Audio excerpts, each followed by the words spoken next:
Hallelujah. सही को जय मसीह की। मैं आज आपको एक वचन शेयर करूंगा कि आजकल मनुष्य जाति इतना पाप में क्यों है, वो बुरी अभिलाषाओं के पीछे क्यों भागती है, वो बुरी चीज़ों के पीछे क्यों भागती है। जिस चीज़ों से उसका नुकसान है, जिस जिस चीज़ के द्वारा वो पाप में है, उसके लाइफ में मृत्यु आ सकती है, उस चीज़ों के पीछे वो क्यों भागता है। बाइबल में रोमियो, पहला रोमियो उसका 18 से हम 32 अध्याय पढ़ेंगे। मनुष्य जाति का पाप। आप इस वचन को ध्यान से सुने। परमेश्वर का क्रोध तो उन लोगों की सब अविवेक और अधर्म पर प्रकट स्वर्ग से प्रकट होता है, जो सत्य को अधर्म से दबाए रखते हैं, इसलिए कि परमेश्वर के विषय का ज्ञान उनके मनों में प्रकट है, क्योंकि परमेश्वर ने उन पर प्रकट किया है। उसके अनदेखे गुण अर्थात उसकी सनातन सामर्थ्य और परमेश्वरत्व जगत के सृष्टि के समय से उसके कामों के द्वारा देखने में आते हैं। यहाँ तक कि वे निरुत्तर है, इस कारण कि परमेश्वर को जानने पर भी उन्होंने परमेश्वर के योग्य बड़ाई और धन्यवाद ना किया। मैं आपको ये एक बात बताना चाहता हूँ कि जो लोग, ये वचन उसके लिए है, ये जो अब तक मैं जो पढ़ा हूँ, जो प्रभु में है, जो प्रभु में होके बैकस्लाइड हो गए हैं, जो जो दो नाव में सवार है, ना तो ठंडे हैं ना गर्म है, तो ये उनके लिए वचन है। क्योंकि हमने परमेश्वर को नहीं ढूंढा, परमेश्वर ने हमें ढूंढा है। परमेश्वर लिखा है कि उसके विषय का ज्ञान उनके मनों में प्रकट किया, कि अपने विषय का जो ज्ञान था हमारे मनों में प्रकट किया। इसीलिए हम, बाइबल में एक वचन कह रहा है कि हमने जानने के बाद भी, लिखा परमेश्वर को जानने के बाद भी उन्होंने धन्यवाद नहीं किया प्रभु का, और अपने आप को बुद्धिमान जताकर मूर्ख बन गए। अपने आप को बहुत बुद्धिमान समझने लगे, लेकिन वो प्रभु की नज़र में एकदम मूर्ख बन गए। मैं उन लोगों की बात कर रहा हूँ जो प्रभु में है, और लेकिन प्रभु में हो के भी प्रेयर नहीं करते हैं, पाप में पड़े हैं, अभी भी बॉयफ्रेंड गर्लफ्रेंड के चक्कर में पड़े हैं, चोरी में पड़े हैं, बहुत से ऐसे पाप है, नशों में पड़े हैं, क्रिश्चियन हो के भी। मैं ये वचन उनके लिए है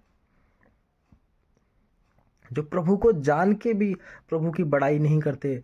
वो अपने रीति रिवाजों में खोए रहते हैं, इस संसार की रीति रिवाजों में खोए रहते हैं।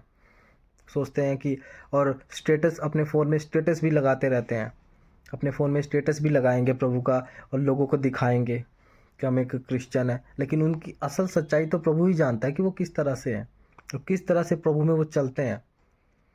अगर आप उनकी अंदर की लाइफ को झांक के देखेंगे तो एकदम डिस्करेज है, एकदम टूटी हुई लाइफ है। ये परमेश्वर कह रहा है कि वो मुझे जानने के बाद भी मेरे को धन्यवाद, मेरी बड़ाई नहीं की उन्होंने। मैं आपको आगे पढ़ूंगा।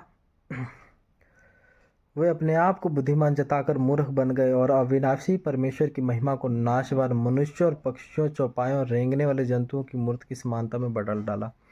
अब ये उन लोगों की बात हो रही है कि जो लोग प्रभु को नहीं जानते, प्रभु की जो मूर्त है, प्रभु का जो शकल है, किसी ने नहीं देखा।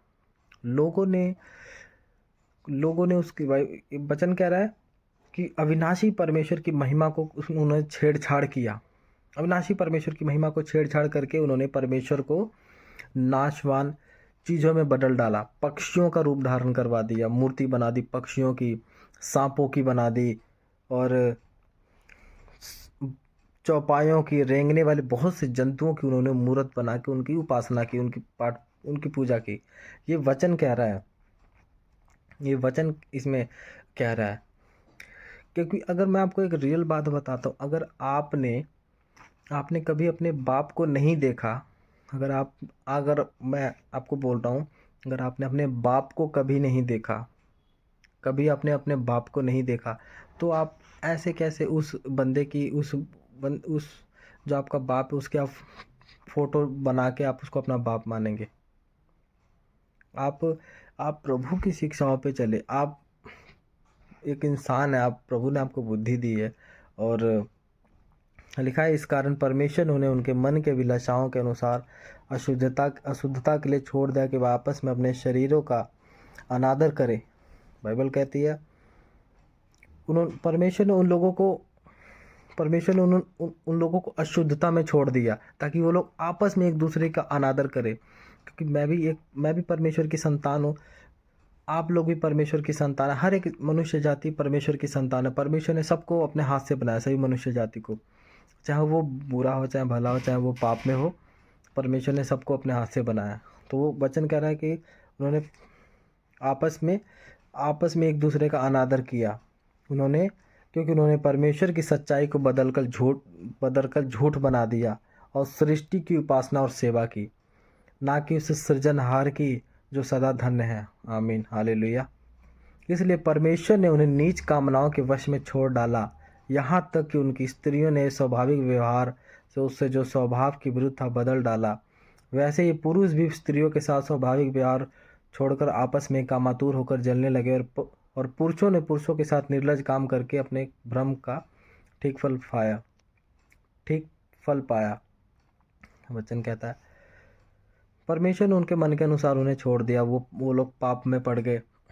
आजकल आप देखेंगे लड़के लड़के की शादी हो रही है, लड़की लड़की की शादी हो रही है। ये क्या है? पाप है ये? पाप नहीं तो और क्या है? ये सब प्रभु कह रहे हैं।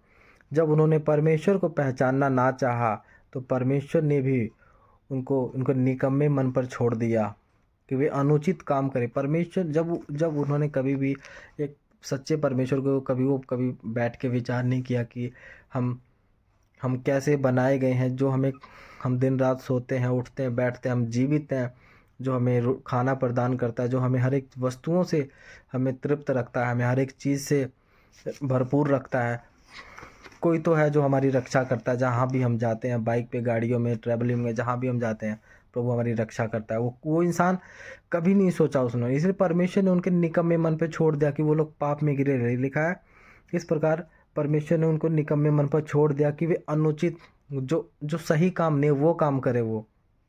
इसलिए वे सब प्रकार के अधर्म, दुष्टता, लोभ, बैर भाव से भर गए और हत्या, झगड़े, छल, ईर्ष्या से भरपूर हो गए। चुगलखोर, बदनाम करने वाले, एक दूसरे का अनादर करने वाले, अभिमानी, डींग मार, बुरी बुरी बातों को बनाने वाले, माता पिता की आज्ञा ना मानने वाले,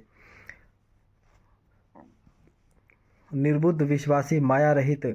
ये सारी चीज़ें परमेश्वर ने आजकल ये देखेंगे हर एक इंसान में सारी चीज़ें हैं।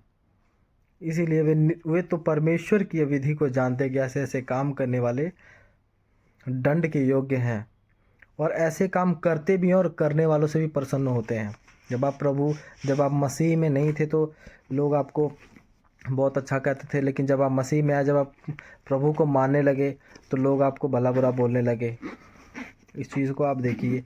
और परमेश्वर ने कभी भी हमें स्ट्रगल करने के लिए नहीं बुलाया। इस वचन को आप ध्यान से जब आप पढ़ेंगे तब आपको पता चलेगा वचन क्या कहता है। बाइबल को अगर जब ध्यान से पढ़ेंगे, रोमियो का पहला पूरा अध्याय पढ़ के देखिए बाइबल क्या कहती है, आपसे बात करेगी। बाकी मैं इस वचन को मैं एक लंबी वीडियो बना के आपको शेयर करूँगा। प्रभु आपको ब्लेस करे। God bless you. इस वचनों को पढ़े। सबको जय मसीह की।